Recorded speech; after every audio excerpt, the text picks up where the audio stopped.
I'll just go with the regular smile. Hey, everybody, it's Dave here, and Darren.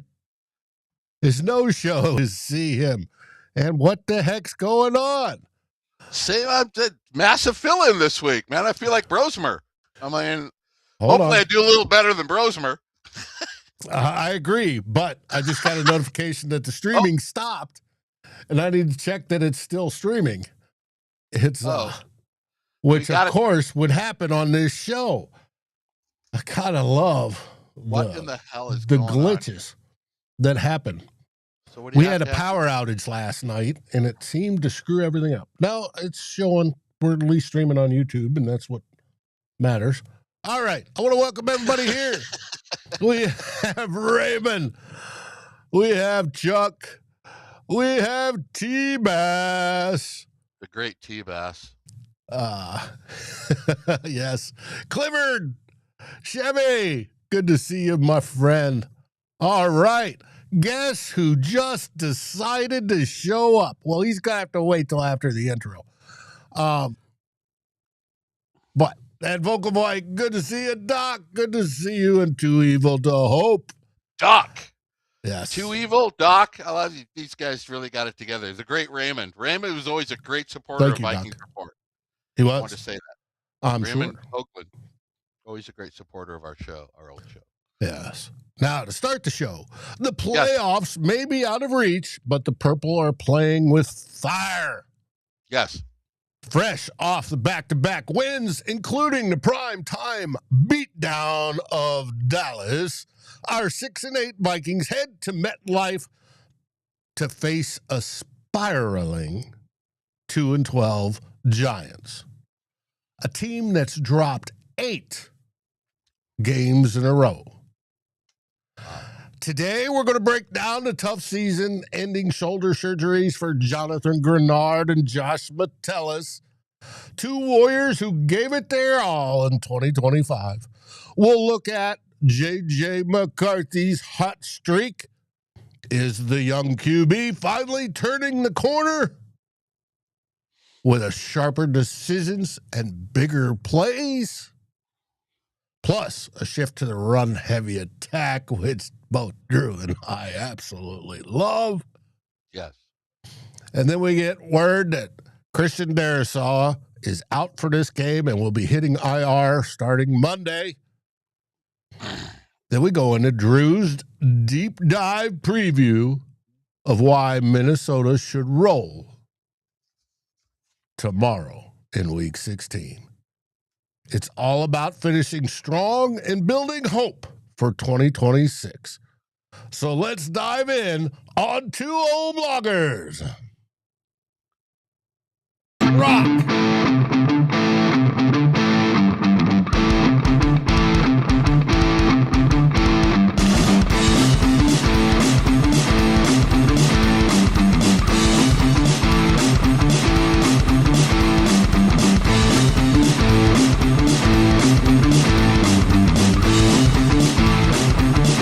Vikings First and SKOL presents This Week in Vikings Land with Darren and Dave, your 2 Old Bloggers. But a bum. And we have Darren waiting in the green room still because he was late. He's getting fined for that. Now. Oh, shit. As we're talking, I titled this one, McCarthy Turning the Corner, because Darren has his own opinion on that. And we'll get to that here in Theme 1. Now it's time to switch screens. And I will refix. Boop. Oh, hopefully. Dave's work's never done. Your work is never done, Dave. No, it's not. And it's crazy. It's all right, though. There he is. Darren. Hey. Did the polar bears get you? Well, folks, don't drink too much at a Christmas party is the lesson.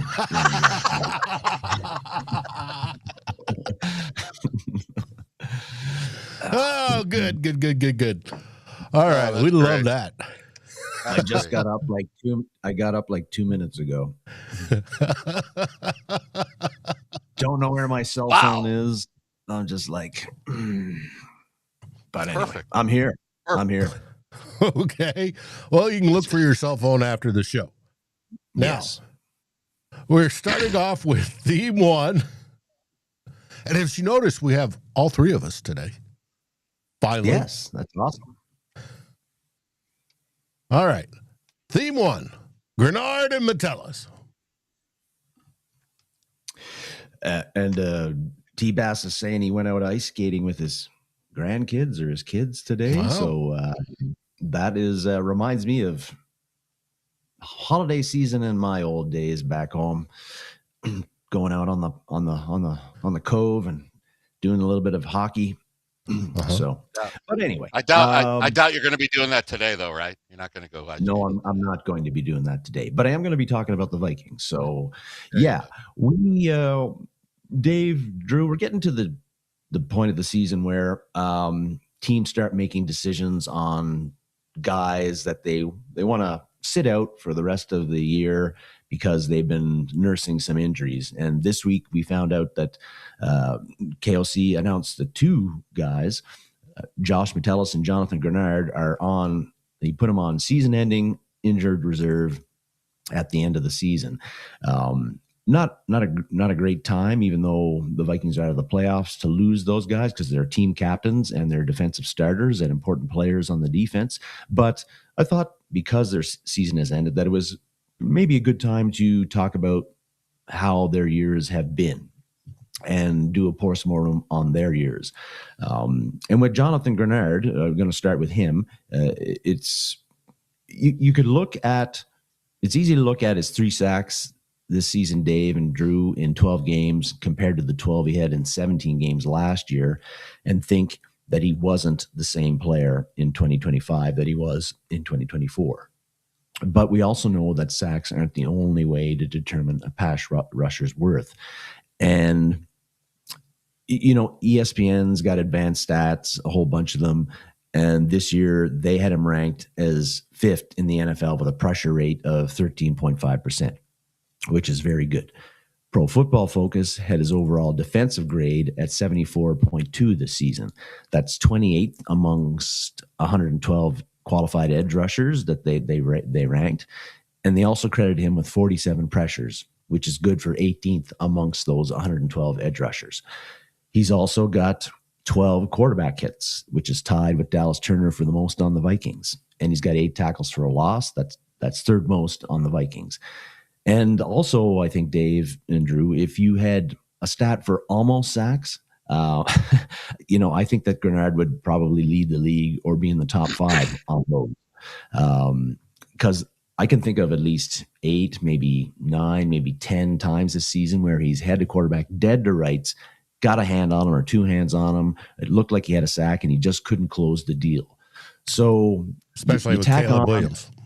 Yes. Both of them. Houdini, yeah. So I think, you know, you tack on his pass rush effectiveness with the fact that I think he's a very smart player, smart veteran player, and I think a strong run defender. And I did not see any drop off this year in Greenard's play compared to 2024. Yes, he didn't have the sack numbers he had in 2024, but I think his presence on defense was definitely felt in every game by opposing offenses. So I don't think he had an off year at all, no matter what the sack totals say. And he turns 29 in May. He's still relatively young. I think he still has a lot of good football left in him. And he's signed for the next 2 years for the Vikings. So, you know, even though this year, again, sack numbers say he's way down, I think he played very well. And I think that he's going to be an effective player for the Vikings in next season and the season beyond, if people are worried about that. When you've got people that get injured like that, guys, somebody's got to take their place. And in this case, maybe it's not a good thing, but I think in this case, you know, Dallas Turner is going to be the one who's going to be taking up a lot of the defensive snaps from Greenard that would have went to Greenard. And, I think that Turner now has 3 games to show what he can do in a starting role. And that's something I think that a lot of us have been looking for in this season. With Turner, I think this season he made most of his obvious impact plays, and he jumped off the TV screen more when he replaced Greenard in the starting lineup when Greenard was hurt with his shoulder injury that he's now getting surgery on. More so than I think when he was playing in Andrew Van Ginkel's edge rusher spot when Gink was out with the neck injury earlier in the season. So I think Turner and the coaches have since said that even though Gink and Greenard really play the same edge rusher spot on the roster, they're really 2 different roles, and they're being asked to do different things. And Greenard's being more of a traditional get after the quarterback kind of role. And we'll see how in the final 3 games what Turner does in that Greenard's role. But I think that's that get after the quarterback has been more in Turner's wheelhouse at this stage in his career. So really interested to see what Turner does in these final 3 games with 50, 60 defensive snaps that he's going to get. There's another part of this though, in that Turner and Van Ginkel, Flores has got to figure out who he's going to spell in place of those 2. He doesn't want to play both of those guys all the defensive snaps all the time. And we've got some other edge rushers, whether it's Bo Richter, Chaz Chambliss, Tyler Batty. They've pretty much been special teams guys all year. Is Flores going to turn to any of them for the 15 or 20 defensive snaps a game that he's going to, I think, need to give Van Ginkel and Turner a blow? Maybe it's Gabe Murphy off the practice squad that they're going to elevate, and he's going to assume that role. I don't know, but Turner and Van Ginkel, they're going to need a breather now and then in the games. And I think this injury, as unfortunate as it is for the Vikings and for Greenard, it does give an opportunity for those 4 guys I just stated, as well as Turner, to stake a claim for more playing time in 2026. So it's a little bit interesting thing to watch over the next 3 games, I think, with Greenard out. And with Turner, I think that the Vikings really need him to keep playing the way he's played the past 4 games, where I think he's played pretty well, because in 2026, his 3rd NFL season, I think the number 17 overall pick needs to start being a consistent difference maker for this defense, and not a guy who just flashes here or there. That's Greenard. As for Josh Metellus, I think in 2025, you kind of look at him and you feel like he hasn't played as well in this season as he did in 2023, 2024. If you look at his Pro Football Focus grades, he's got and I know people doubt those, he's got like a 55.4 grade this year, which is not very good. That's way down from being in the mid to high 60s in the past 2 years. But in other ways, if you look at a lot of the counting stats, tackles, quarterback hits, sacks, passes defended, interceptions, that sort of stuff, tackles for losses, his numbers are pretty similar in most of those areas compared to the previous 2 years. I think with Metellus, it seems like this year he has been asked to play more of the traditional safety role with the Vikings, and I don't think that is the best use of his skills. It seems like Harrison Smith, especially in the last 4 or 5, 6 games, Harrison Smith is the guy that Brian Flores is using to blitz all the time and putting him in the box as opposed to Metellus. Metellus hasn't been playing that kind of joker wild card role on the Vikings defense this year as much as he has in the past. And again, I don't think that is the best use of his skills. So, that's a thing I think that has tamped down maybe the impact and production we've seen from Metellus this season compared to others. But with Metellus out, again, it provides an opportunity for somebody else. In this case, could be Jay Ward, guys. I think that his career arc has been quite similar to Josh Metellus's in a lot of ways. You got a day 3 pick, a guy who's played mostly special teams his first 2 years with the Vikings. This year, Jay Ward has gotten a bit more defensive snaps here and there, just like Metellus is in his 3rd year. And the Vikings have an issue at safety, I think, next year because Hitman might be retiring, and then you've only got Metellus, Ward, and Theo Jackson as your safeties under contract. So is Ward a guy who is going to emerge and be asked to play a bigger role in the defense in 2026? I think it's a question, and a question to ponder. And I think in these final 3 games, Jay Ward has an opportunity to, again, stake a claim for having a very large role in the Vikings defense in 2026 if he can show he can be a playmaker and do kind of the things that Flores wants to see from a safety. Because I think when Ward has been in the game this year, we have seen that Flores likes to send him on blitzes and get him, play him at corner sometimes. A lot of the things that we saw from Josh Metellus in the previous 2 years. So a little bit of an interesting roster kind of monitoring thing in the final 2 games with Jay Ward here, I think. Again, disappointing that Josh Metellus is out for the final 3 games. Doesn't help the Vikings this year, but down the road, it gives Jay Ward an opportunity to, again, show his stuff and show to Brian Flores that he's a guy who can be counted on to play a significant role on the defense in 2026. And that's important because the Vikings need some more young talent, and in particular, young talent that is cheap, which is what Jay Ward and Dallas Turner are right now, and some of those other guys like Chambliss, Richter, Gabe Murphy, and even Tyler Batty.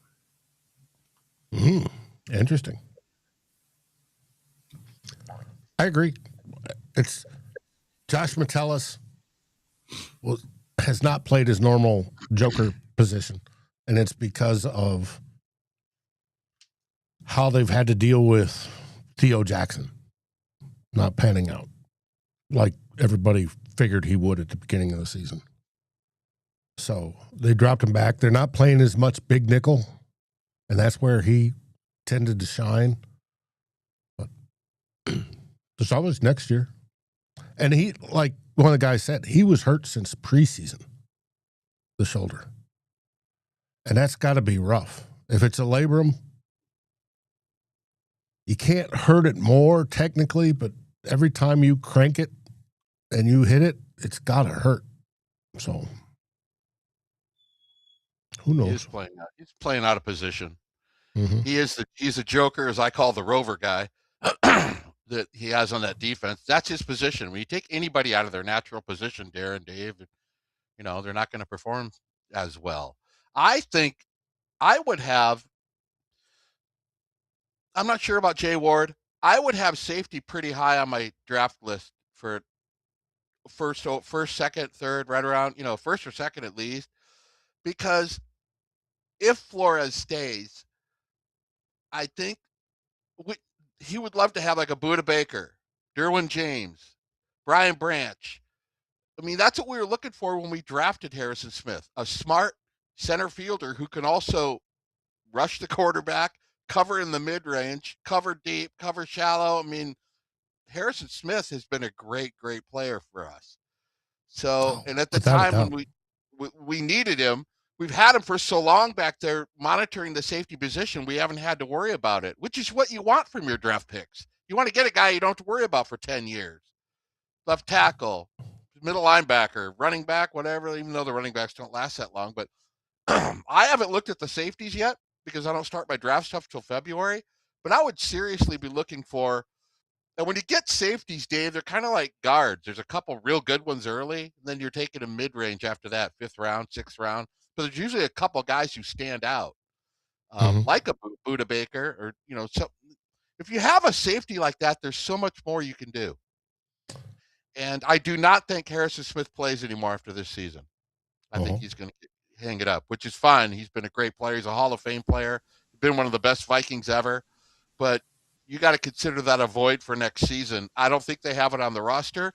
And safety, my own personal views on safety. Safety is a position I like to find in the draft, even though there's not, can I use the word plethora of talented ones early?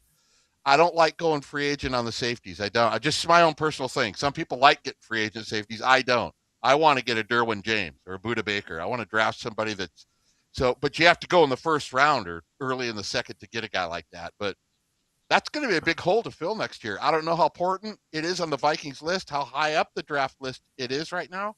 But for me, safety, you got to get Metellus back to his position. He can't play back there. That's not right. You can't go into a season having a guy playing out of position. All the guys have to play in the right positions.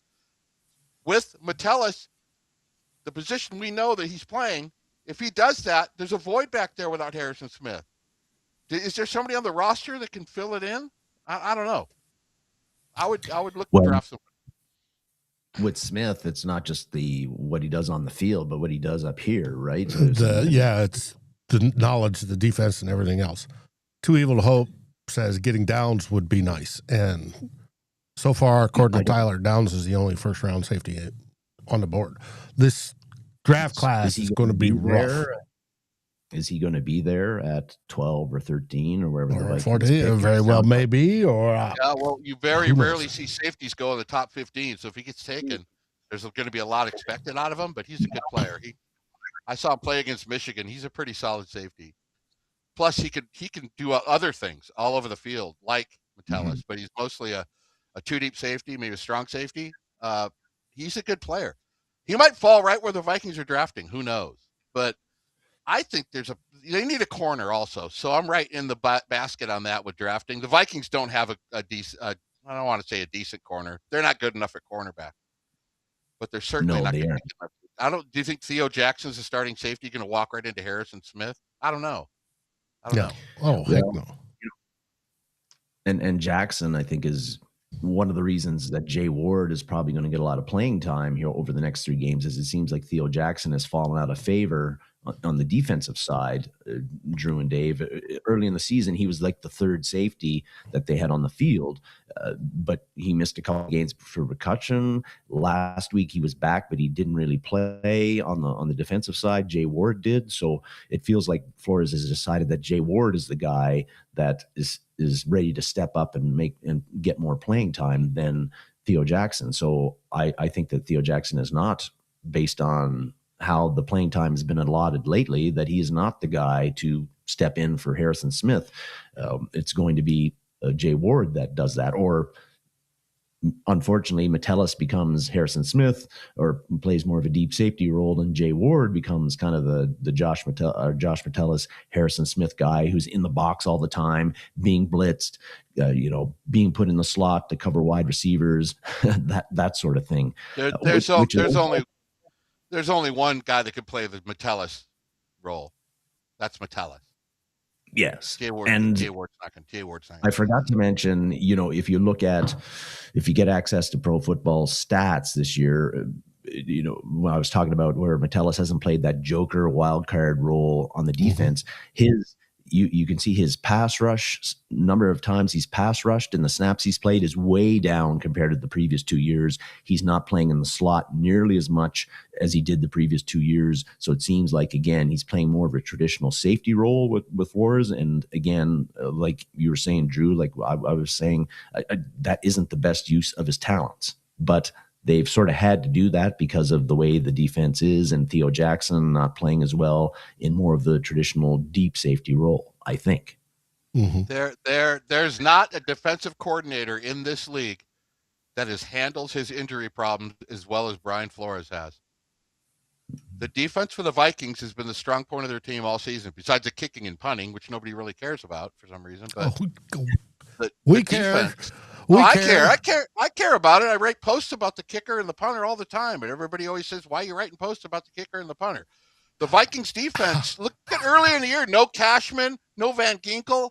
They've done really well for having the injuries they have. Flores has done a hell of a job. And when you want to start talking defense and players and draft or whatever, my biggest concern is Flores, getting him back. If Flores leaves, there's KOC's blanket for getting his wins. He's having to save KOC's job every year He wins. He's won at least half of the games KOC's won. It's been because of Brian Flores. Brian Flores is going to be the first guy in the Wilf's office saying, give the guy what he wants because he helps save my job. Mm-hmm. He does. He should. I have it. How many years can he's not going to get a head coaching gig. It's starting to run thin, and he wants it. He wants to be a head coach. So yeah, that's my biggest top concern. Head coach spots nobody wants. Well, I'm just saying, if the Vikings lose Flores, that's bigger than any player they can lose. I agree. They got to figure out how to lock him up.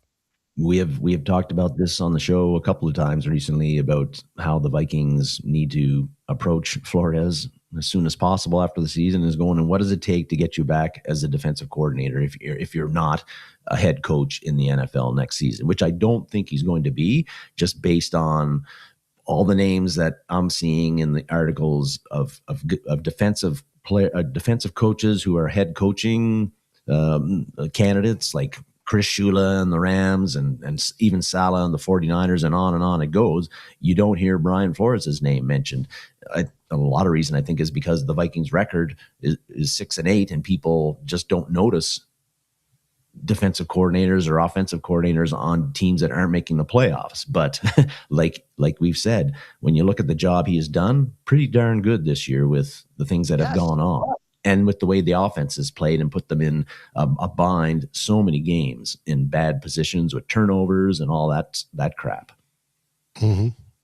Yeah, that's another point. Besides the injuries, I didn't even mention turnovers. He's done a hell of a job. This has been his best coaching year, Brian Flores, I think. He's without a doubt. Now, just to divert the topic on the kickers, Vikings kickers are Vikings fans are sort of spoiled if they're not worried about the kickers. I know Will Reichert has been money this year. Sure. And he was last year until he got hurt. And people are just like, do you worry anymore when a kicker comes up? All the times before we held our breath. We had all those wide lefts. We didn't not only hold our breath, David, we looked away from the TV. We looked away, and we went like this with that whiskey you got. That's what we did. I didn't even look at it. Or we'd make a touchdown, and we'd be all fired up for a touchdown early, and then Greg Joseph would shank it and, totally bring the room down. Uh-huh. It was terrible. I'm happy with the kicking. But what about Ryan Wright? He's a pretty good directional punter too. He changed his field position quite a bit. Oh yeah, and he's had his best season so far. Yes, he had a very good first rookie season, then he slumped a little bit in his sophomore year, and now he's having his best season to date. He's had some games where he booms them out of the end zone, where you figure the other team's going to get it about midfield, and they have it at their own 35 or something. Mm-hmm. He's and also the coffin corner kicks. I don't think they call it that anymore. That was 70s, but we used to call it the coffin corner. Right. They used to try to kick that corner kick. He's good at pinning the other team down too. He's a really I talk a lot of crap about Matt Daniels this year, but he stood up for Ryan Wright and wanted him to remember. Ryan Wright was out of town. Fans wanted him out, and Daniels stood up for him and said, "No, this is the guy," and he was right about that. So yes, he was. All right, now time for theme dos. 2. Where's the guitar? Drew, you playing the bass? It's not synced up over on this set of screens is why. All right. That's a C sharp. Okay. This week in Vikings land. Indeed, yes. A few things on the go here that I wanted to talk about. One is our favorite topic on the show is JJ McCarthy. We're into week 15 now on the JJ McCarthy watch, and just he's had 2 games now, guys, where he's played really solid, good football, bounced back nicely from his worst game as a pro, probably his worst game ever against Green Bay about a month ago. And you look at that what he's done in these 2 games. He's completed over 60% of his passes in the last 2 games. His quarterback rating and his QBR rating are way, way up compared to just about every game he played this year. He's the interceptions are way down. The touchdown passes are way up.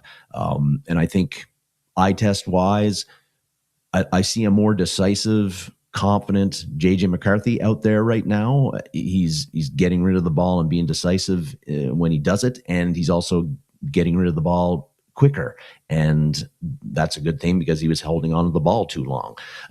So you look at those things and you say, what to make of that, right? I think overall, I think this is good news. He's looked more like he can be a starting NFL quarterback the past 2 weeks, and the Vikings are doing much better as a result in converting on third downs, moving the ball, and scoring points, which is all good things for the offense and things that they've really struggled to do this year. And I think the Vikings can win when J.J. McCarthy plays like he has the last 2 weeks. And I think also if he can keep up the standard of play we've seen the past 2 weeks over the final 3 games, especially when he's not going to have his left tackle Christian Darrisaw playing, and maybe not his right tackle tomorrow as well.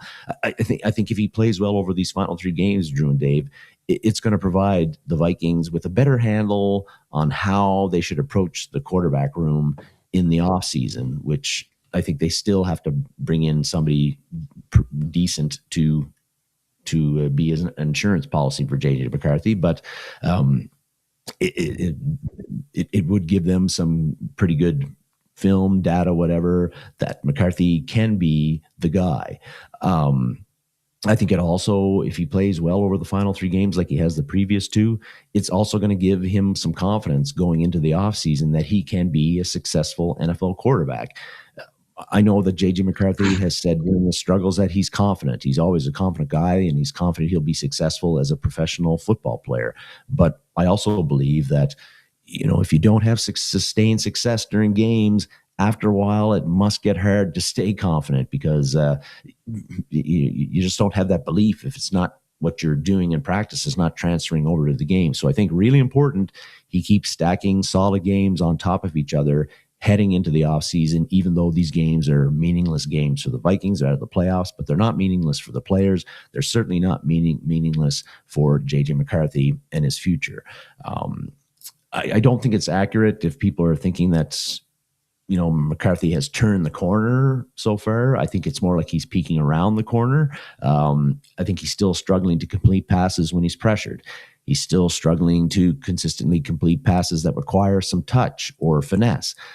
So I think there's a ways to go yet with J.J. McCarthy before we can confidently say he's the long-term answer at quarterback for the Vikings. But the last 2 games, we've started to see some things from him that is a lot more encouraging than what we saw previously from him. And so we got to let it ride out here, but encouraging last 2 games for J.J. McCarthy, but we need to see him build on that in the final 3 games heading into the offseason.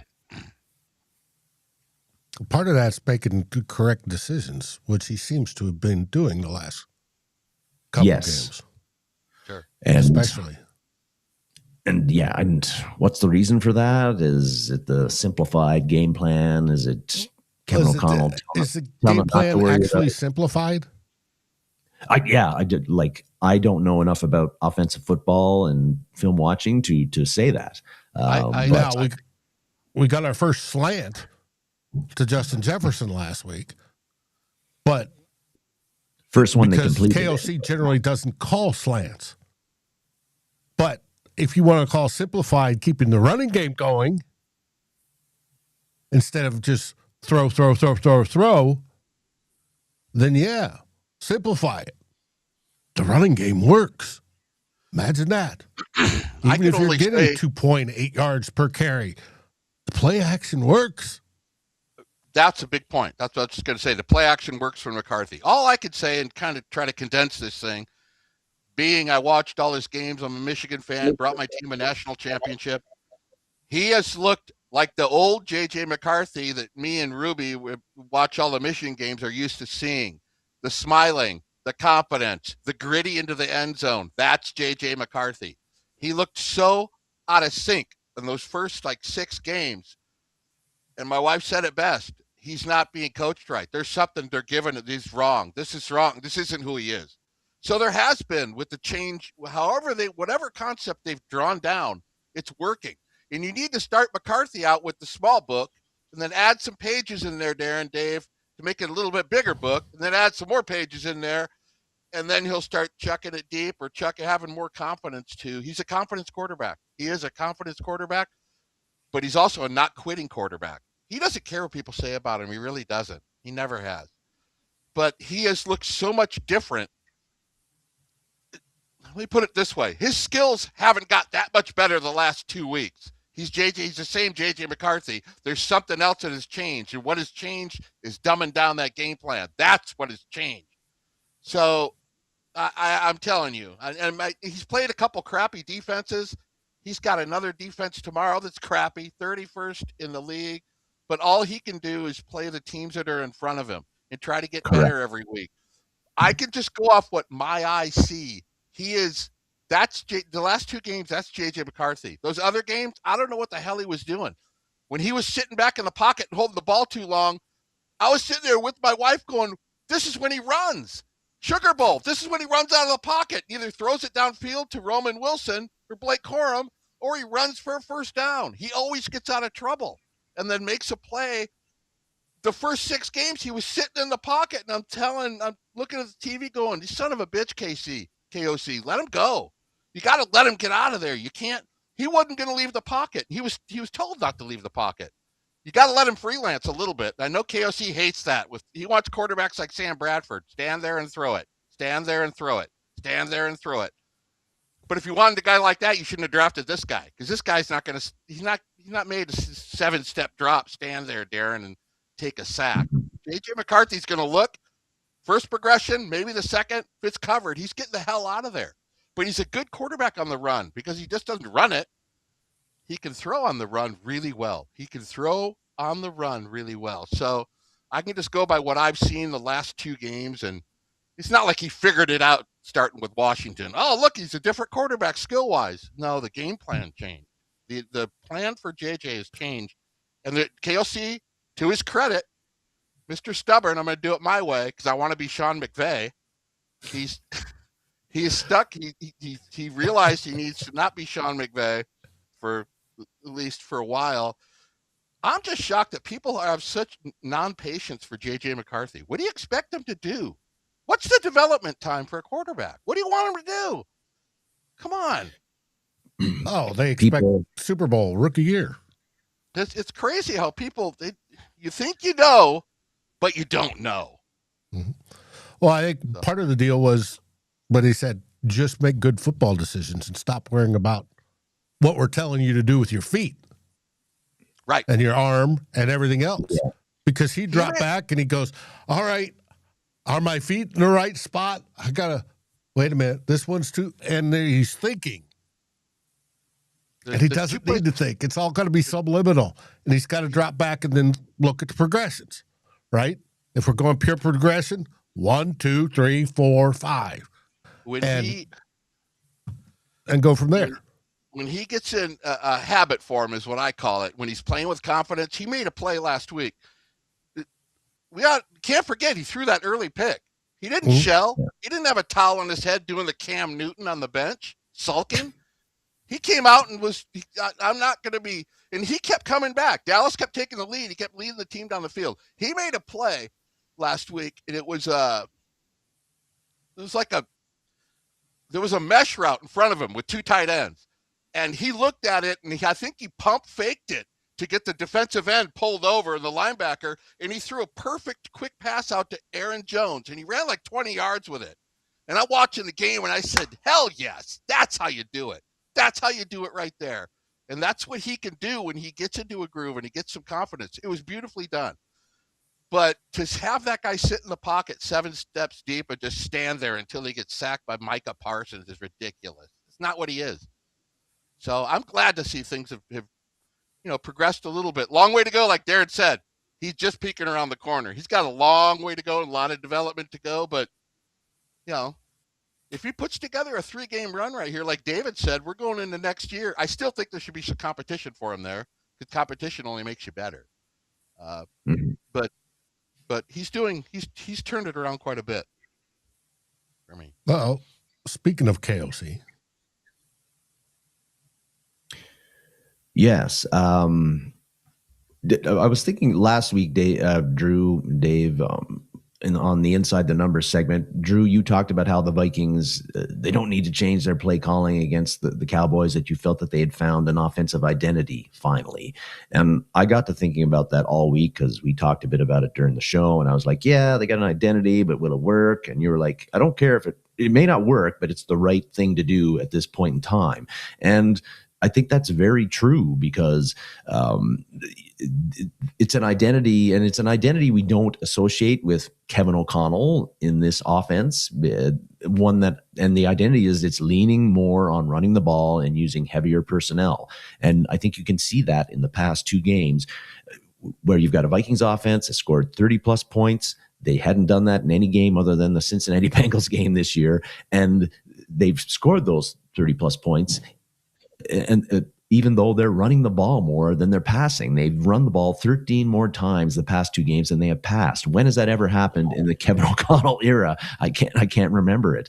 And I think you can also see that change in offensive philosophy in the way that the Vikings are using the run game. Because guys, I think often now they're running on first down 80% of the time, 85% of the time.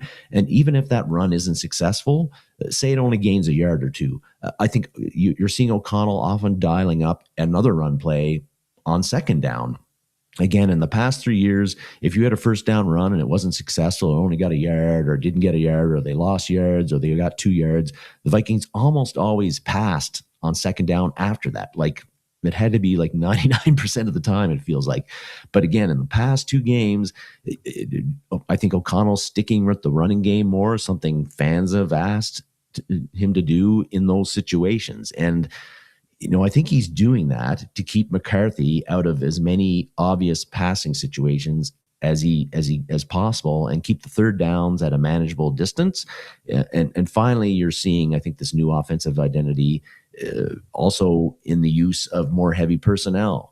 Sometimes they've got 3 tight ends out there, or they've got 2 tight ends as well as CJ Ham, the fullback, out there. And you're seeing Ham the last 2 games, he's played a lot more than he had in the other games. Like, he had 26 offensive snaps against Washington. He had 16 against Dallas. Those are the 2 highest totals for him this season. He's being asked to use to block a lot in the running plays and open up some holes for Aaron Jones and Jordan Mason, but also when they pass, he's in there as a blocker. But I think the offensive identity, the shift we've seen recently, it's a bit boring. I'd prefer to see more passing, more explosive plays. Justin Jefferson, Jordan Addison, Jalen Naylor catching passes all over the place, catching touchdown passes.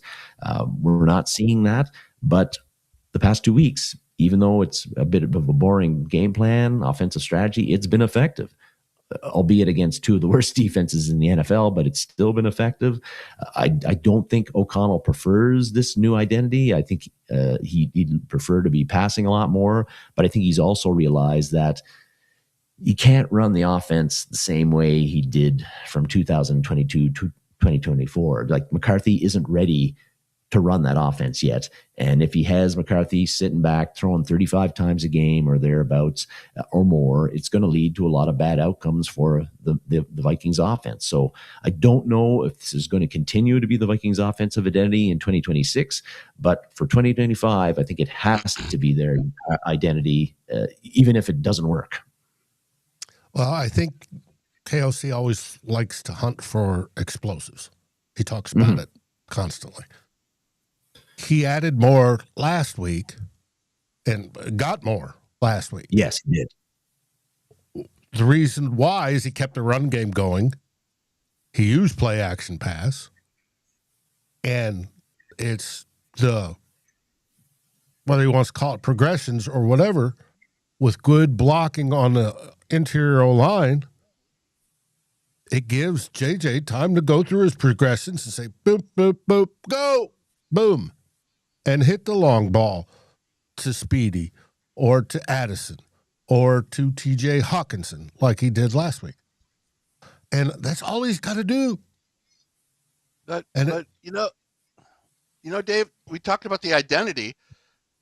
I like explosive plays too, JJ, and I like all that too. But I like the Vikings winning. I like to see them win games. And the last 2 weeks, they played better than they played all season.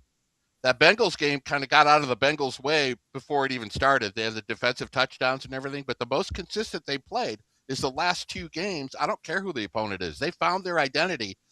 The explosive stuff, Darren, Dave, you can build on that. You can.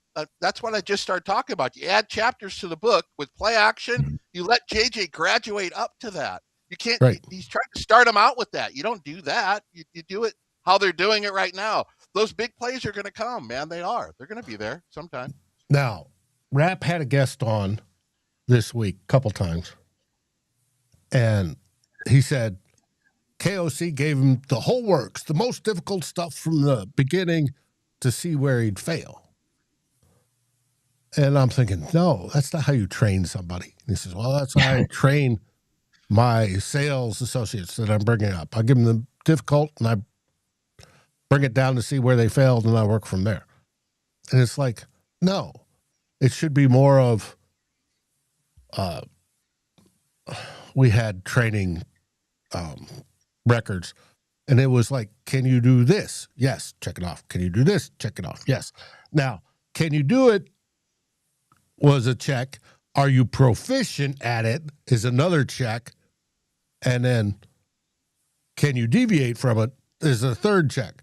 And just do it like a military training guide for all intents and purposes. Because I'm sitting there going, this guy's talking about training salesmen. Okay, maybe that works for salesmen. It does not work with a aircraft mechanic. You're not going to put him on a landing gear change as a rookie. You need years of experience to know what the hell you're doing before you even get put in charge of doing something like that. But if you do that step by step progression, you generally have better success than to throw it all at him at once and then try to fix everything at once. Because you can't do it. It overwhelms him. Isn't the proof in the pudding? He tried it that way. How did the first 6 games go for him? It's been obvious. It's been obvious. The answer to the question is to scale it back and then building blocks off of that. Yes. It's not even a debatable thing, I don't think. But KOC likes his, veterans that all he's got to do is tweak. And, well, KOC was the one that came in and said, our plan, along with Kwesi, is that we're going to draft our own quarterback. Well, part of that drafting your own quarterback is developing your own quarterback. And you've got to be able to bring him from the rookie straight out of college, especially one with low amount of snaps and throws. He just passed his 1,000th throw. Most QBs coming into the NFL have done that in college, way early in college. And you've got to build him up before you can do the fine tweaking and the master chefing that you want to do. Snaps matter. It didn't seem like it took, half the season for him to figure it out. Go back and look at, I think you guys could punch up sportproreference.com or whatever, the college stats. Go back and look at Bo Nix's snaps with Auburn and Oregon. Just a snap count. Not the passes, just snaps in general. Handing it off, throwing it, total snaps. Look at him and Justin Jefferson. Compare those two numbers. It's way tilted to one way. Snaps matter. The guy has way more experience than JJ. When people say, Drew, he's not as good as Bo Nix, he doesn't have as much experience as Bo. I don't expect him to be as good as Bo Nix right now. Give him 30 starts. That's where Bo Nix is at, right? Give JJ 30 starts. But He didn't have all that college passing. He played Bo Nix played like 5 or 6 years or some weird shit. Right. Come on. Use logic, basic logic, man. And I And I was one of the people who really didn't take that into account heading into the season about how that would impact JJ McCarthy. I thought, the snaps, yes, I understand that Nix and Jaden Daniels and the other guys, Caleb Williams, had a lot more snaps and they threw a lot more passes in college. I didn't think that it was going to be that big of a deal in this season. And it seems like it has been a big deal. And it still continues to be a big deal for JJ McCarthy because he just clearly was not ready to be an NFL quarterback at the level that those guys were when they got into the league. And even they, particularly Bo Nix, particularly even Caleb Williams, they have, people are still wondering about Bo Nix if he is the guy, even though he's played really well lately. The Bronco fans still complain about Bo Nix at times and wonder if he can really get them over the top and take them on a deep playoff run. Right. So is it just the defense that's doing it? Is it just they got a great defense? Sean Payton? Is it just Payton who's scheming up properly and all that sort of stuff? So yeah, they one of the knocks on JJ was the analysts were saying he doesn't throw it away. He's not capable of throwing the ball away. And they asked Jim Harbaugh about that before Harbaugh left for the Chargers. Harbaugh, he doesn't throw it away. Is that, what Harbaugh said? That's because I don't let him pass it. Of course he's not going to throw it away. I let him throw it 13 times a game. He's not going to throw it away. Guy wants to pass it. But instead of him just saying, to hell with your offense, Harbaugh, he played the game like they wanted him to play it. That's what JJ does, team player. So he didn't throw it away. He probably forced passes at Michigan because they didn't let him throw it, Darren. I mean, that wasn't their game. They were run first. They were run first every game. So they didn't have to throw it either. No, they didn't. Let them play it out. Let's play it out before we run the bus. They'd be up 50 points by third quarter. And anyways, most games when you're playing Saginaw State. Even Ohio State. A lot of stuff. A lot of great things happen at Saginaw State, Darren. Or the other team in this state that's known for its partying. All right. Next topic you wanted to talk about was Christian Darrisaw. Well, just final thing, because we talked about Vikings placing guys on injured reserve, like Greenard and Metellus, which happened within a span of 24 hours this week. And then yesterday we find out that Christian Darrisaw has also been placed on the injured reserve. And, this is the move Tyler Fornes was advocating for, Dave. Last Sunday on our latest live at the 2-Minute Warning Show, he said that the Vikings need to shut down Darrisaw. There's no reason to put him in the game, the final 3 games. And you and I argued with him, well, mostly me. But Tyler got his wish. And not unexpected, though, because Darrisaw had only practiced once in the last 2 weeks. But it is at odds a bit with what Kevin O'Connell said earlier in the week, where he mentioned that Darrisaw is week to week now with his knee, but I'm paraphrasing here, but I believe he said he didn't have any concerns about Darrisaw's availability for the final 3 games. Well, that did not turn out to be true. And I think if we kind of look back on the season, Dave, Darrisaw doesn't feel like he was ever really fully healthy coming back from the surgery to repair the torn ACL and MCL. He only played 10 games. I think he took himself out of 2 or 3 others early, so his snap counts were limited in some of those other games. His play suffered. It appears like his PFF grade this year is 65.99. That's only 42nd out of 82 eligible tackles. That's the lowest PFF grade he's had by far in his 5 NFL seasons. So I think going on the injured reserve right now gives him a chance to get a bit of a head start on getting that knee right. And that's important that he does get his knee right because, I think we've got to watch out for news over the next few weeks about whether Darrisaw goes under the knife again to address the problems he had in that knee in 2025, because it feels like they got to clean some stuff up there. So I think this is something that really needs to be monitored because, yes, Darrisaw has been a very good left tackle for us, but he's also never played a full 17-game NFL season. And counting this season and the games that he's already missed, and he's going to miss, he will have missed 27 games due to various injuries over his 5 seasons in the NFL. Injury prone, get rid of him. I'm not ready to go that route because I think that, offensive lineman, it's one of the toughest positions, and especially left tackle, quality left tackle. They're harder to find than a franchise quarterback. Very tough. But Darrisaw needs to get right in 2026, because whoever is the quarterback, Dave and Drew, for the Vikings, they need a capable left tackle protecting them for them to be successful. I think whether it's McCarthy or somebody else, I think it is going to be McCarthy, but we'll see.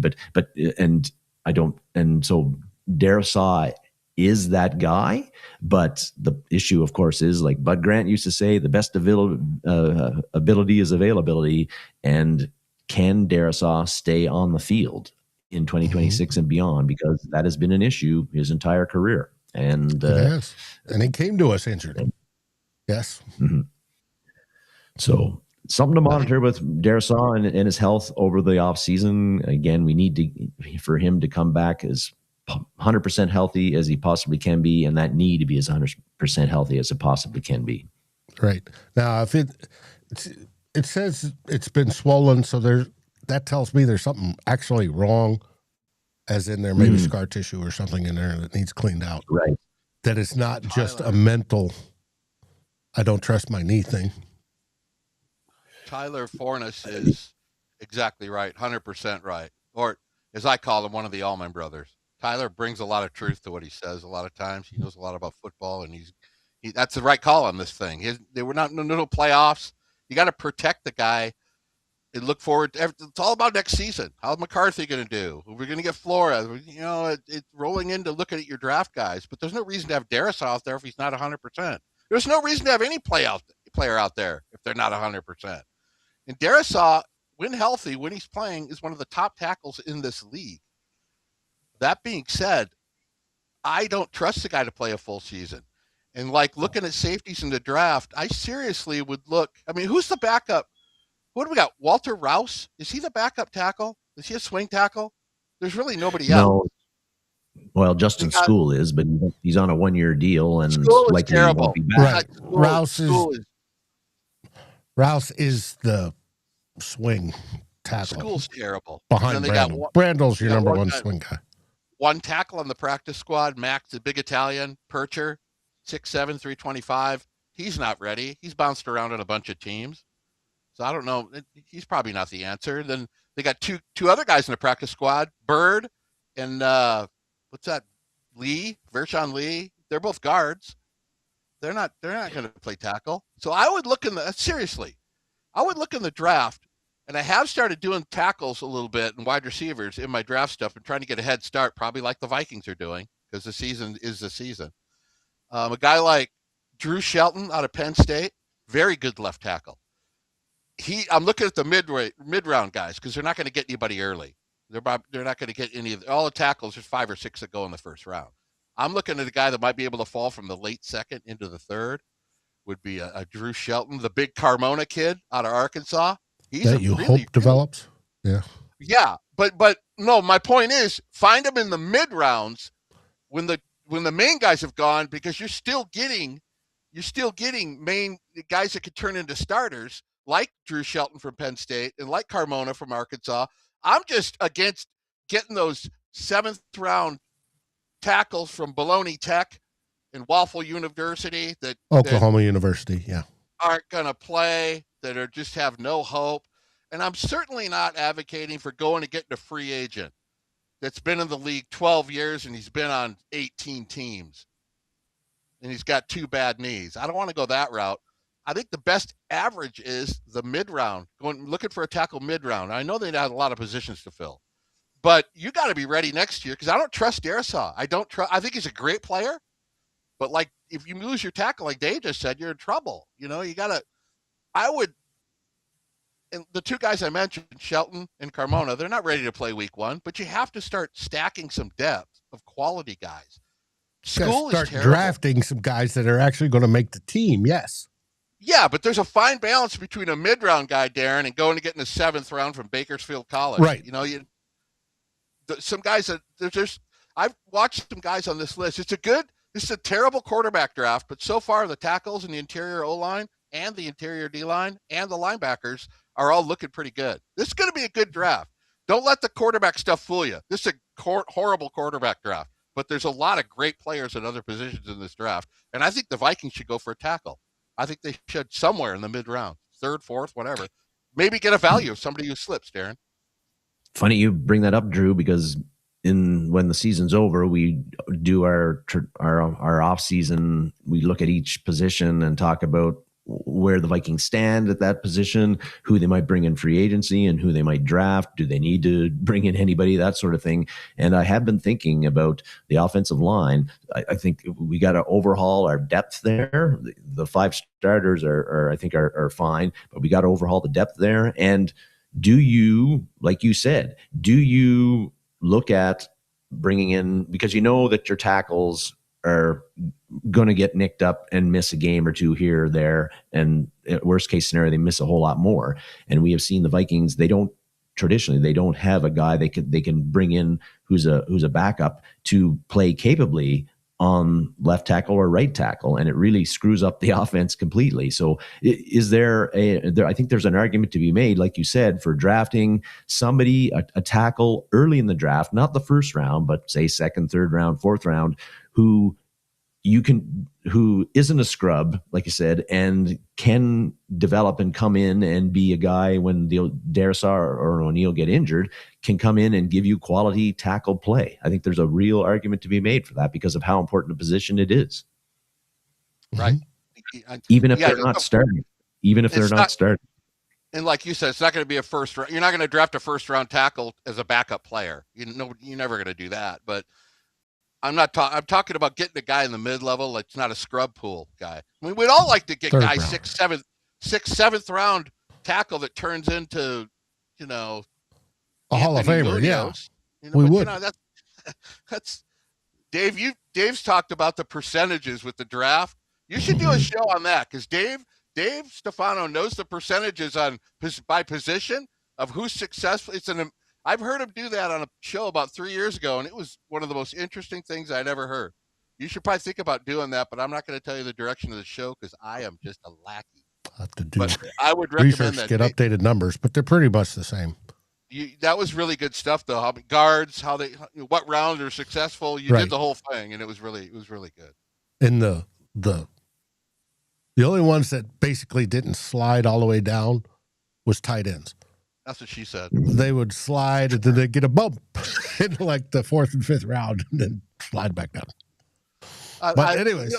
You guys think Darrisaw could play a full season? Because I do not. I hope so. Well, we all hope so. He's yet to do it, but eventually it's going to happen, you would think, but hasn't happened in 5 seasons.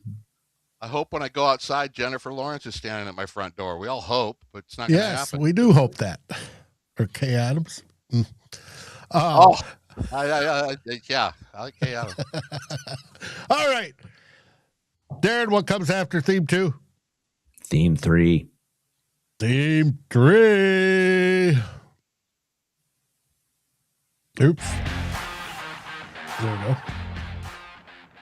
All right. The game. Giants. Vikings. Oh, my. Looking for 3 straight, guys. 3 straight. It'd be nice to end it with a 5-game win streak, Darren. Now, wouldn't that be nice going into the offseason? The way the season's gone, have something to at least hang our hat on at the end, But great game against them boys last week. Spiraling and despondent, New York's Giants. Dave mentioned spiraling. It's a perfect word. A Giants team that has now lost 8 in a row. And in those 8 losses, guys, their defense has allowed an average of 31.8 points a game, just a touch under 32. I know that for a fact. And allowing on average 391 yards of offense a game. And the Vikings, after a 4-game stretch, Darren, of only scoring 43 points in 4 games, have put together 65 in the last 2. So they have been clicking the last 2 weeks, 30 plus, which we don't usually see. So that's the big numbers right out of the gate is the Giants, and we'll talk about one of the keys coming up, are the Giants cashing it in. Then they have reason to cash it in. They have a very good reason to cash it in, even though I'm not a, tank it kind of, I'm not tank it guy. I'm old school. I don't believe we should ever tank, but For the second straight year, the Vikings play at Giant Stadium. We remember the opener last year, week 1, Van Ginkel, pick 6. Yeah. Vikings dominated the Giants last year, a 28-6 victory. I'll throw this out there right at the beginning. J.J. McCarthy has never lost at MetLife Stadium, ever. So that's something to look at, Darren. Okay. That might He's be a also never trend. played there, right? Yeah, but we don't talk about that. He never lost there. He's never lost. That's all that matters. But you are correct. Vikings are 6-8 on the season. The G-men are 2-12, 8-game losing streak. Both teams playing for pride.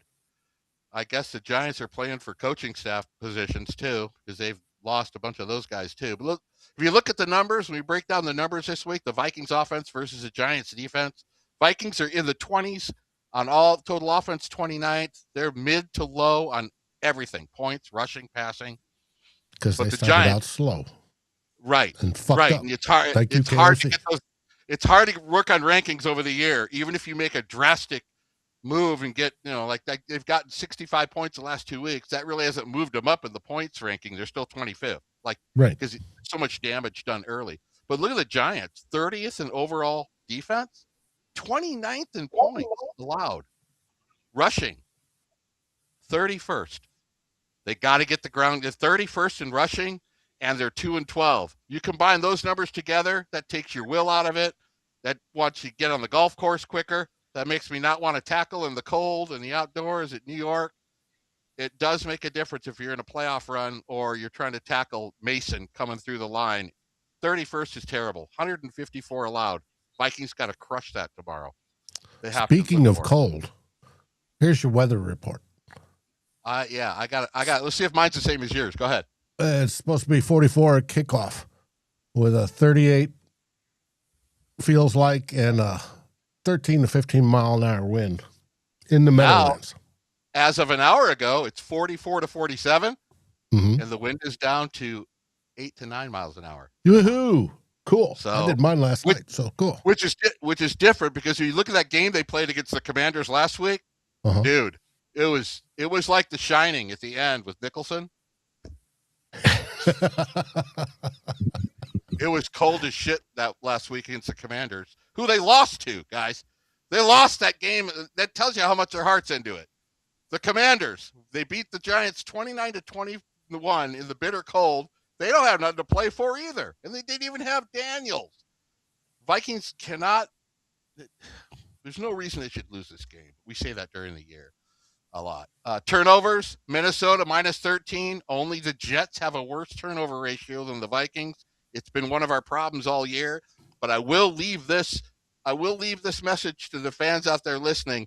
Turnovers, and Dave can spot me on this, Darren, you too. Turnovers are a yearly thing. The teams that get a bunch of the Bears will not be getting those turnovers next year. You look at their plus minus; they're fat. They're over 20. It always goes like this. It always is. Next year, the Vikings, like they did in 2024, Darren, we're getting a shitload of turnovers. That's how it goes in football. It's something it's chaos. There's no really controlling level of number that could stick from one. Like if you got a good offensive line one year, like the Eagles, and they got it the next year, you can maintain that and sustain that. Turnovers are floppy, man. They don't. But usually in the NFL, if you don't get any turnovers during the season, they're going to come next year. There is an exception. The New York Jets. They never seem to roller coaster. Well, that's because the ball is round, isn't it? Yeah. What a show. We're so informative. Vikings still have the most giveaways in the NFL with 27. Like I said, they probably won't have that next year. So let's look towards that. After a 5-turnover game against the Seahawks 3 weeks ago, turned it over 5 times. The Vikings have only turned it over once in 2 games. And that was that weird tipped pass that Quinnen Williams caught last week when McCarthy tried to knock it down. That's 1 turnover in 2 games. And they had 5 against the Seahawks and lost 26-0. How much do we always talk about turnovers every week? Whether it's my Inside the Numbers show on Tuesday, it's not really a show, it's just a post, or we talk about it on here. Turnovers and penalties matter. Little details matter. Giants are a minus. Have a safe flight, T-Bass. New York is -6, not much better than the Vikings, Darren. The inside the numbers here for the Giants defense is only, if you really wanted to get in depth on it, only taking the football away a total of 9 times in 14 games. And let's knock on wood, they don't get 3 tomorrow. But 9 times in 14 games is not very good. I have a tasty tidbit right here you're going to like. The Jets have only gotten 3 turnovers all season. That's almost amazing to think of. I got one. I'll take it a step further. The Jets have gotten no interceptions this season. None. What? How do you play 14 games and not get 1 interception? Oh, wait, I know. Get rid of your best corner and trade him. Maybe that's how you do it. Yeah, but even there, you would just expect a deflected ball or something, off somebody's helmet to be caught. That jumped off because you're not doing research. You're not looking at Jets. Who looks at Jets numbers? But it jumped off the page at me, and I went, how do you not get an interception? At least one somewhere along. That's crazy to me. That is a crazy stat. Wow. It's a crazy, tasty tidbit. Let's get to key 1. What do you got for key 1, David? I got BWLS, the big win letdown syndrome, Darren. It's real. If you don't think it's real, you're not following football. The big win letdown thing happens every week, almost in every season, college, pro, whatever. Happens a lot. Happened 2 weeks ago to the Commanders, the Redskins, who I call them. They played that game against Denver, took it all the way to Denver, who's one of the better teams in the league if you look at their record and their defense. Took it all the way to the end, and they would have won that game if it wasn't for Nick Bonino swatting that pass down in overtime. The guy would have caught the pass. He was wide open. But Medino knocked it down, and they came so close, played their hearts out, almost had the huge upset, didn't get it done, flew to Minnesota, and got pantsed the next week by 31-0 score. The same team that held it up with Denver. The letdown syndrome is real. We've seen it happen with the Vikings when they went to Dallas that year at 40-3. I mean, what was that all about? Now, Drew, before you go on, you see Grandizer's remark about to take what it a Jets step. Head coach? The Jets head coach is a defensive guy. Yeah, that there you go. Comment of the day, Aaron Glenn. That makes it even more weirder, right? Yes. I never thought of that. That's a great comment from the gallery in there. So you got the Vikings are in position. My whole point being the big win letdown syndrome, BWLS, could be in play this week, and we'll see if it does. It's something you don't know it's going to happen until it's 0-0 in the second quarter, and you're wondering why the hell isn't this like the Dallas game? But I want people to know that letdown thing is real. It happens all the time with football teams. After and their big emotion. Well, yeah, everybody. Right. My Sharks came back from 4 goals down the other night. Greatest comeback in team history, in 35 whatever year history. 4 goals, scored an overtime winner to beat the Penguins. One of the greatest comebacks in NHL history. Next game, laid an egg. Lost like 4-0. Yep. Run heavy. Let's get to key 2. I mentioned the 154 rushing yards allowed, Darren. This is where the Vikings got to make it easy on McCarthy and control the time of possession. That's how basically you win a football game, is by controlling those 2 areas. The Giants have the 10th best rushing team in the NFL. I was kind of shocked to see that. 125 rush yards a game, but they're also second to last in rushing yards allowed. And I'm telling you, Jones is playing, right? I have to ask every week because I don't know. He is. He's not on the injury report. I don't think. The law firm of Jones and Mason should be ready to go. And I'm calling it for tomorrow. I want to mark this tidbit down. Vikings are going to run it 30 times tomorrow, at least. That's the number. Good. They're going to run it 30 they times. Should. And control the time possession. Get Jones and Mason going. One thing I looked up is I was kind of wondering where we were rush game wise this year compared to last year, David. Mm-hmm. And last year we had 153 more rushing yards at this stage after 14 games. 153 more rushing yards. I was a little surprised by that. Yeah, but how much is that in percentage of plays? Because this year we're only running, 55? We're lucky if we hit 60 plays on offense. Last year we were 65, 70 They're, plays on you know, offense. 150 is probably only Per one game. game's worth. So they're like one game's worth different than they were last year. But they need to get on track this week against a very weak. No Thibodeau this week either. Jordan Mason, 341 yards to get to 1,000. That's pretty amazing. That's good for him. That's a good accomplishment for Mason, considering he was just like a committee back at the beginning of the season. Where's Aaron Jones at? I didn't look up his numbers, but he's not close to that. I think Jones is under 400 yards this season. But, of course, he missed the 4 games and didn't play in a large part of 2 others. And I had made a post somewhere back in the summer after we got Mason. I automatically said he's going to be our rushing leader, but it was more along the lines of because of the injuries to Jones that I thought he was going to be the rushing. Sure enough, you're going to be the backup to Aaron Jones. You're going to play a lot. I do have a tasty tidbit for the rushing for the Vikings. The Vikings offense ranks 6th in the NFL rushing in the red zone, number 6, which is very, very good. Mm-hmm. Meanwhile, the Giants' defense is dead last in that same category. Ooh. That's a tasty tidbit that I didn't notice till I did my research, but it's inside the numbers right there, baby. So if they're worst in the league in the red zone rushing, maybe we can get a couple down there 10-yard line or so rushes into the end zone. I mean, they're last by a lot in rush zone defense, rushing red zone defense. Key 3, Giants shutting it down. I think this is really, really, really a truthful thing. And I think, we talk about it with different teams tanking and doing this. The Giants right now have the number 1 overall pick. There's 3 teams with an equal amount, the same record with 2-12. But the Giants have the tiebreaker to get the number 1 pick overall. They're tied with the Titans and the Raiders to get that pick. But like I said, they outrank both of them right now. How much do they want to risk losing that spot, the Giants? Because if they lose out from here, they get the overall pick. Not that they need a quarterback. I think they have their quarterback, and that's usually what people are looking for with their first 3 overall picks. We want a quarterback. Giants don't need a quarterback. They got their quarterback. But you can either take the number 1 overall defensive player, or you have that number 1 pick with trade value, Darren. They're holding the number 1 pick where people might want to go get it. So that's got to have some bearing on how they play the next 3 weeks. Right now, they're at number 1, getting that pick. They're in first place for that. So I think they will be shutting it down. We'll see tomorrow. And not all players shut it down, but you can tell.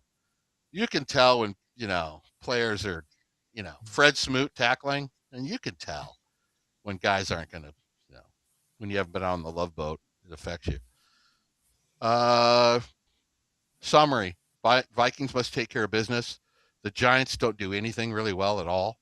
They might rush the football a little bit, but they're terrible.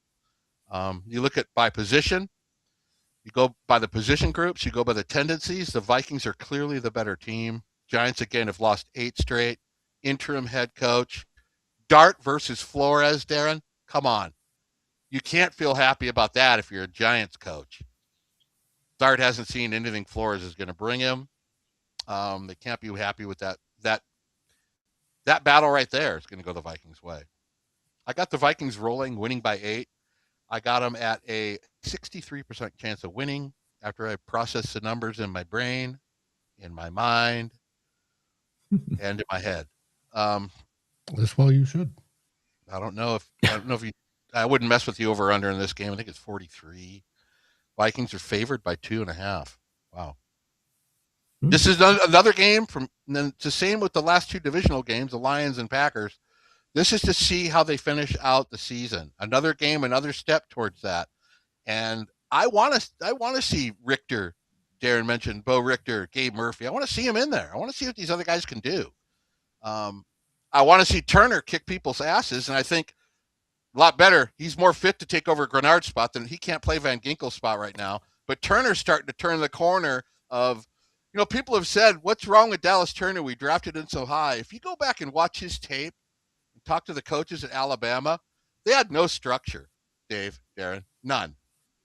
They said, Turner, do whatever you want. You want to rush in the interior, the outside, You want to drop back and cover somebody.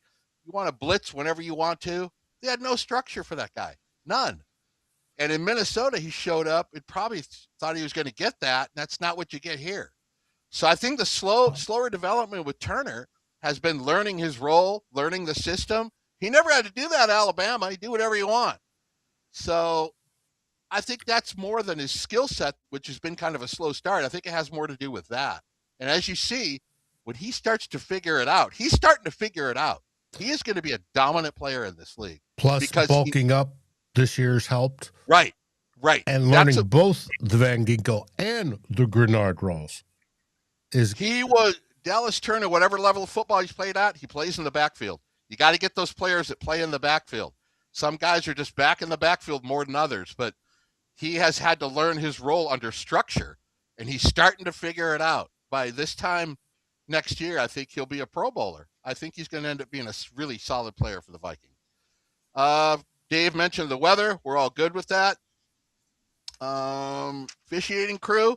I couldn't find the numbers on the crew. It's Alex Moore's crew, but David Stefano found the numbers for me. I thought Alex Moore was a member of the X-Files with Scully and all that. I seen he had a crew, but I couldn't find his crew on the website I used.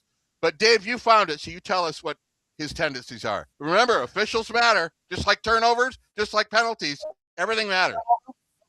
Alex Moore calls the number one most penalties out of all the officiating crews. So he calls more than everyone else? More than everybody else. And it's and he favors the home team. Oh, that's great. Great. In New York, where the Gambinos live. 107 penalties called against the home team versus 117 against the away team. So he's not that far off on percentages, but he throws the most penalties. It's 19.21 per game. Oh, that's not good for us. That's not good. I normally give the game 2 hours and 50 minutes before I start the live at 2-minute warning. I may bump that up to 2:55 just because we anticipate that many penalties and slowing of the game. If you do a little math, he throws 19 penalties and he favors the home team. So what are we looking at? 10, 11 penalties tomorrow? Probably. God's sake. It's possible, yeah.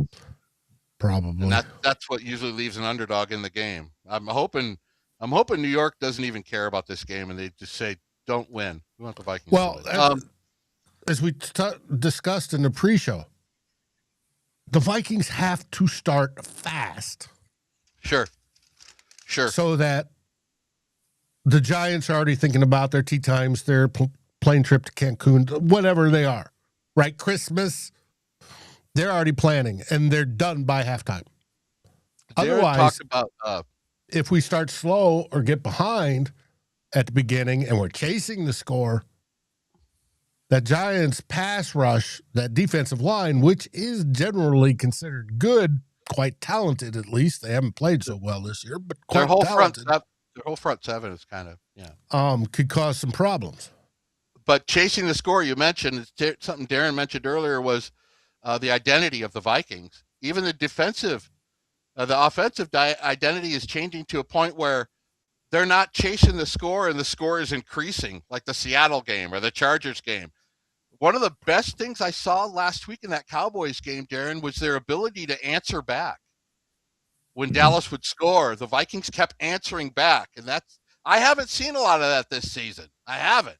It seems like we're hanging on for dear life with 14-14 game or something. But when the other team scores like the Chargers, they'd score again and again. And we'd kind of just get deflated and it all would go to hell. The Vikings fell behind to 3 times in that game last week. And they kept bouncing back. So that's part of an identity we haven't seen all season either. Let's get to the your guys' whiskey bet. Of course, Darren's probably not drinking whiskey anymore for a while after last night. But the best way to get over a hangover is to hit it again. But let's go over the injury report. Oh yeah. Do the injuries. I know Thibodeau's out, which is big for the Giants. He's one of their best defensive players. Right. For the Vikings, you got Darrisaw, who goes on IR on Monday, And then Hargrave is out. O'Neill's questionable. That's going to be interesting. You got Gavin Bartholomew, who was upgraded and in his first week of eligibility. Austin Keys, who's a practice squatter, he's listed as questionable. And Ty Chandler, who's in his third week of eligibility, he's either going to get activated, or I do believe he goes on IR the rest of the season by the rules. But we'll find out. And then for the Giants, oh my God, is their list not pretty? This does not include their IR guys, which they have a ton of. Right. But you have Bo Collins, wide receiver, out. Flanagan, Foles, linebacker, out. Nunez Roche, who's a starter, out.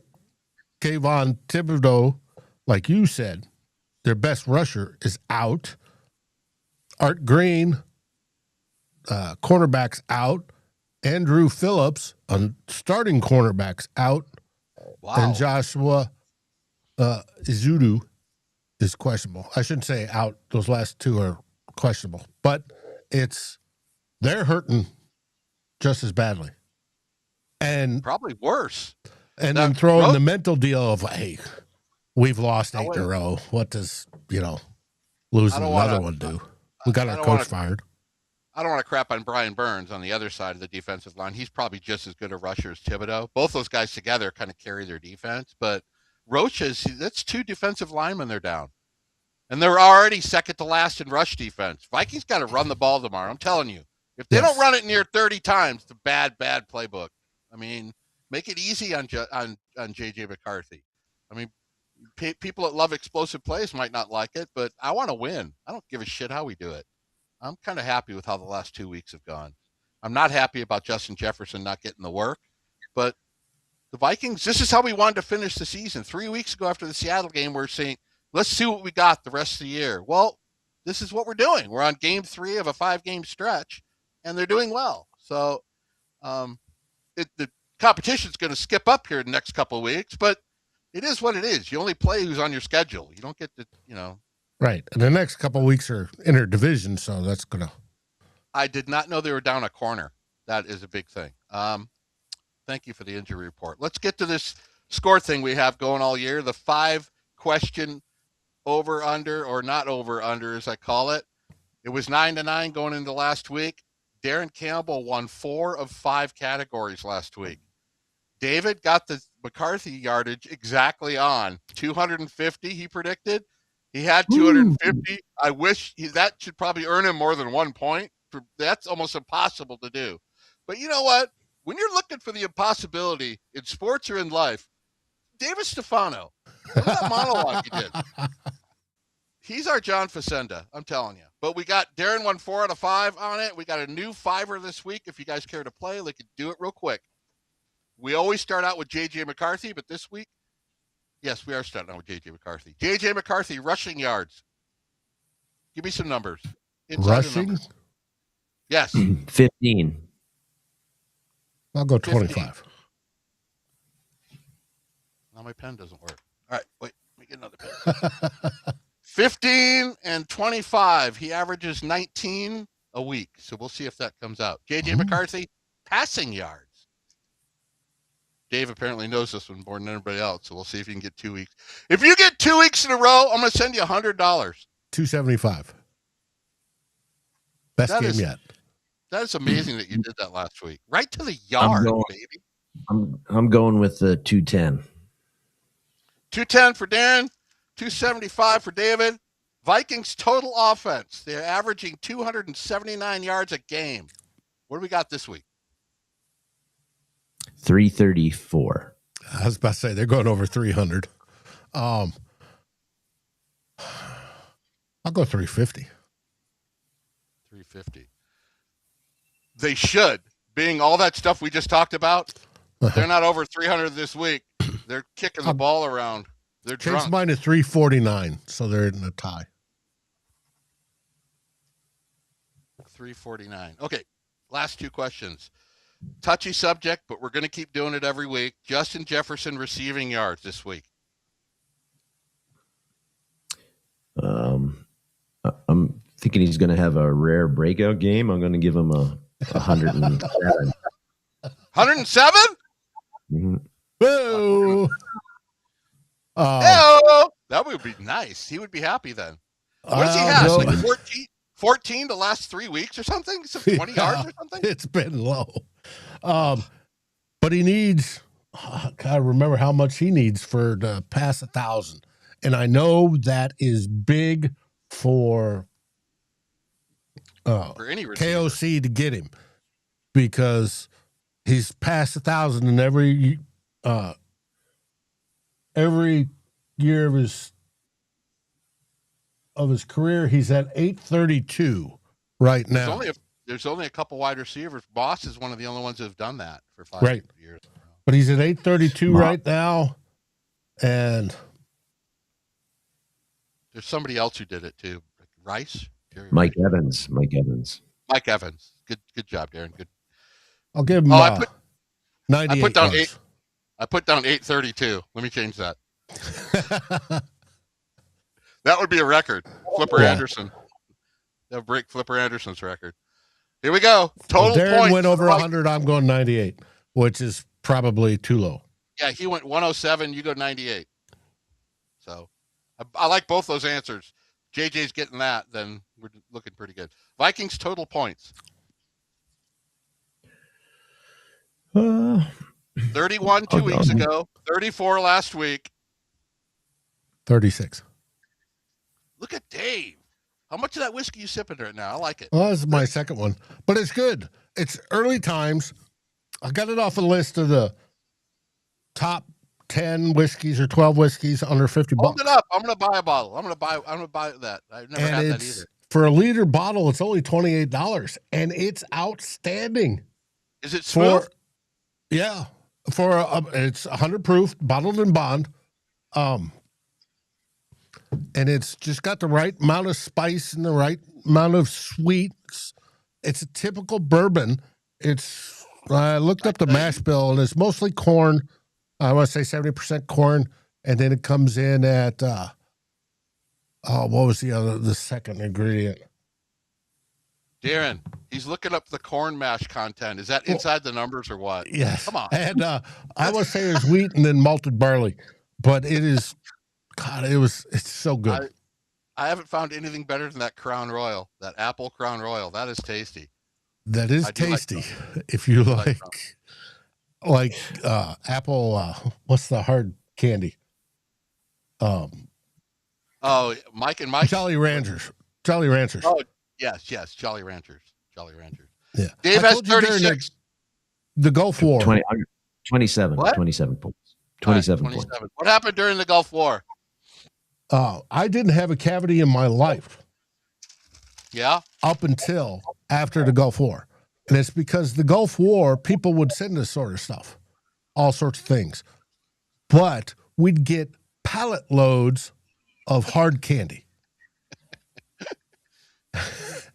Jolly Ranchers, etc., the cinnamon drops, all that sort of stuff. Right. By the pallet loads. And along with everybody else. And then we came back, and that's the first time I had a cavity afterwards. I said it was a conspiracy by the dentists. They tried to make us feel good, which they did, but they also tried to drive up, their usage, which they did. What?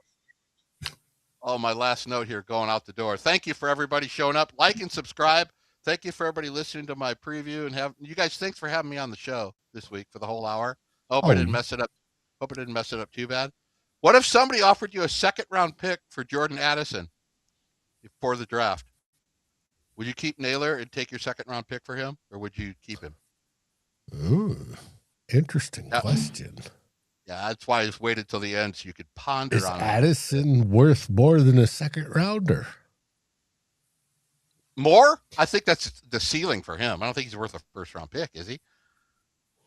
Who's desperate for a starting wide receiver?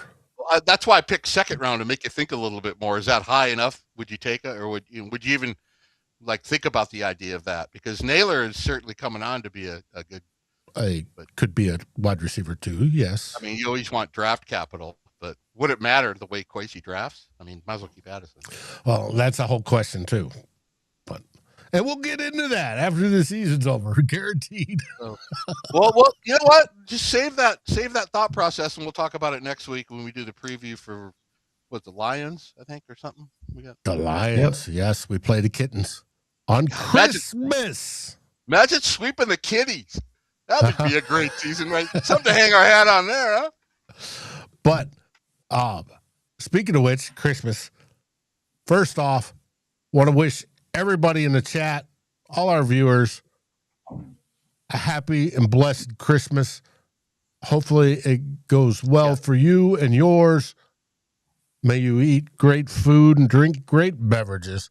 There you go. Of course, on Christmas Day, watch the Vikings defeat the Kittens for the second time in a row. Now, for shows this week, we're going to have the Real 4-0 show tomorrow or Monday night. Tomorrow after the game, we're going to have live at the 2-minute warning, where I go live at the 2-minute warning, and we, with you guys and the viewers and in the chat, live live those last 2 minutes, and then we react, have a good time, talk about how great the win was or how lousy the loss was, and fire everybody, et cetera, et cetera.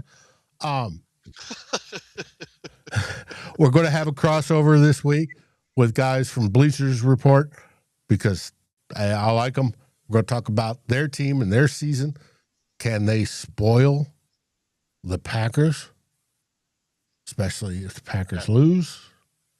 It's all sorts of things that can happen. It's going to be a fun week, but keep your notifications turned on because we are in the holiday weeks. I've got guests coming over, the whole works. So, but we plan on doing our normal-ish schedule, including after the game on Christmas Day. Hopefully it'll make our Christmas even better. But what do I say? I say SKOL Vikings, but listen, somebody on the Vikings practice squad, his father was a tour manager for Springsteen. That's my trivia. That was my trivia for the day. And I mentioned his name on this show already. So who's ever paying attention would know that the name I mentioned off the practice squad, his father was tour manager for Bruce Springsteen. Have you seen the ads for the movie on, what's his name? Does Sweet Caroline. Oh, Neil Diamond? Yeah, the Neil Diamond movie that's coming out. Yeah, they're doing a lot of those retro look, Springsteen just had one. The guy from Shameless was playing Bruce, and then Neil Diamond, and I think there's a couple more that are in the queue waiting to be made, but I don't know. Some of them I guess they can't make. You look at some of these rocks. You're not going to make a thing about Jimmy Page. It'll ruin his life forever. Any last words there, Darren? You gonna go take a nap or eat something, some greasy pizza, make you feel better? You guys don't have a guest for it? Both. The practice squad guys? I mean, come on. Oh, well. All right, what do we say? Rashawn Lee.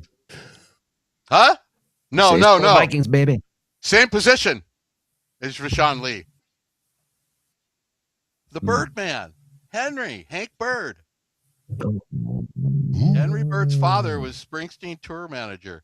I bet you that guy has some stories. TD SKOL says new Kiss show on Netflix. Okay. Yeah. Everybody, have see you tomorrow after the game. And if not, want you to have a great Christmas. Happy holidays. And be safe. Jackson Dart is up his ass. Indeed. SKOL Vikings.